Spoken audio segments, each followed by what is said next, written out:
Good morning. నేను కిషోర్ కుమార్. ఈరోజు మన ఎస్హెచ్‌పిఎల్ కంపెనీలో ఒక మంచి ప్రోడక్ట్ గురించి తెలుసుకుందాం. దాని పేరే గ్రీన్ టీ అనమాట.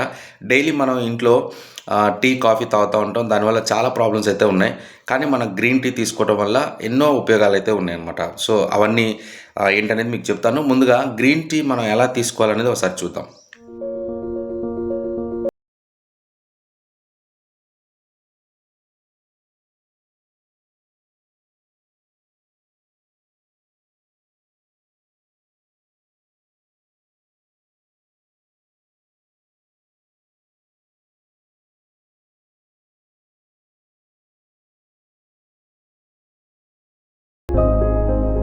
సో చూసారు కదా!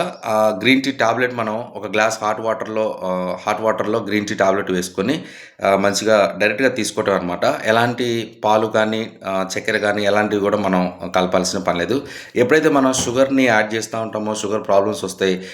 తర్వాత చాలా ప్రాబ్లమ్స్ అనేది షుగర్ వల్ల వస్తూ ఉన్నాయి. ఈ మధ్య మనం అన్ని వాటిల్లో మనం యూట్యూబ్‌లో గానీ, రీల్స్‌లో గానీ చూస్తూనే ఉన్నాం. షుగర్ ఎక్కువ వాడిన వాళ్ళందరికీ కూడా చాలా ప్రాబ్లమ్స్ ఉన్నాయి. సో కాబట్టి ఎలాంటి షుగర్ కంటెంట్ లేకుండా మన గ్రీన్ టీలో టోటల్ మంచి సప్లిమెంట్ అనమాట. ఈ సప్లిమెంట్ తీసుకొని మనం టీ లాగా తీసేసుకోవచ్చు.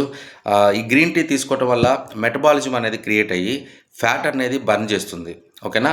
తర్వాత పొట్ట చుట్టూ ఉన్న కొవ్వుని ఏదైతే ఉందో అదంతా క్లియర్ చేస్తుంది. తర్వాత బాడీలో ఉన్నటువంటి కొలెస్ట్రాల్ ఏదైతే ఉందో చెడు కొలెస్ట్రాల్ అంతా క్లియర్ చేస్తుంది. తర్వాత స్కిన్ అనేది గ్లో వస్తుంది. మౌత్ ఫ్రెష్‌నెస్‌గా కూడా ఈ గ్రీన్ టీ అనేది పనిచేస్తుంది. ఈ గ్రీన్ టీ తీసుకున్న తర్వాత 2-3 అవర్స్ వరకు కూడా మనం ఆ ఫీల్ అనేది తీసుకోవచ్చనమాట.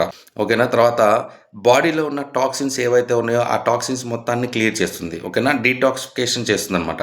సో ఇన్ని ఉపయోగాలైతే మనకి గ్రీన్ టీ ద్వారా ఉన్నాయి. అంటే వెయిట్ లాస్ అవ్వడానికి కూడా ఈ గ్రీన్ టీ అనేది బాగా పనిచేస్తుంది.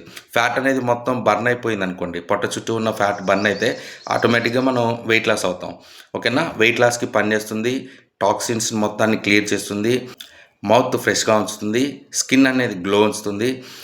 సో ఈ గ్రీన్ టీ వల్ల ఇన్ని ఉపయోగాలు ఉన్నాయి. సో నార్మల్‌గా మనం తీసుకునే టీ ఏదైతే ఉందో అదంతా మనం మానేసి మన ఎస్హెచ్‌పిలో ఉన్నటువంటి గ్రీన్ టీకి కన్వర్ట్ అవ్వాలని కోరుకుంటున్నాను. Thank you so much.